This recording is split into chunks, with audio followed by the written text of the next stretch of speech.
ঢাকায় সিনেমার জনপ্রিয় নায়ক সাকিব খান সেপ্টেম্বরে নতুন ছবির শুটিংয়ে অংশ নিচ্ছেন। ছবিটির নাম এখনো চূড়ান্ত হয়নি। পরিচালনা করবেন বিজ্ঞাপন ও টিভি নেটওয়ার্ক নির্মাণের পরিচিত নির্মাতা সাকিব ফাহাদ। ছবিটির অধিকাংশ শুটিং হবে থাইল্যান্ডে, এরপর বাংলাদেশে। এবার সাকিব খানের বিপরীতে অভিনয় করতে যাচ্ছেন ছোট পর্দার জনপ্রিয় অভিনেত্রী তানজিন তিশা। সিনেমার সংশ্লিষ্ট একাধিক সূত্র বিষয়টি নিশ্চিত করেছেন। মৌখিকভাবে কিছু চূড়ান্ত হলেও এখনও আনুষ্ঠানিক ঘোষণা বাকি।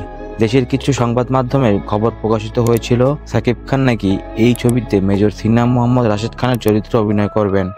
তবে ঘনিষ্ঠ সূত্র জানিয়েছেন সাকিব খান সরাসরি সেনা কর্মকর্তার ভূমিকায় থাকছেন না। তাকে দেখা যাবে রাষ্ট্রীয় গোয়েন্দা সংস্থার সাবেক এক দক্ষ এজেন্ট হিসাবে, যিনি দেশের জন্য একের পর এক লোমহর্ষক অপারেশন সম্পন্ন করেন। গল্পে বাস্তব ঘটনার অনুপ্রেরণা থাকলেও এতে যোগ হয়েছে নাটকীয়তা ও অ্যাকশন। দেশের রাজনৈতিক পরিস্থিতি দায়িত্ব পালনকালে এক এজেন্টের মানসিক টানাপোড়েন এবং তার ব্যক্তিগত জীবন দ্বন্দ্ব উঠে আসবে এই পর্দায়। সাকিব খানকে নিয়ে এটি হতে যাচ্ছে সাকিব ফাহাদের প্রথম চলচ্চিত্র। জানা গেছে সেপ্টেম্বরের শুটিং শুরু হয়ে ডিসেম্বরে ছবিটি মুক্তি পাবে বাংলাদেশ সহ যুক্তরাষ্ট্র, কানাডা ও মধ্যপ্রাচ্যের প্রেক্ষাগৃহে একযোগে। ডেস্ক রিপোর্ট, বিনোদন ডেস্ক, খবরের দেশ।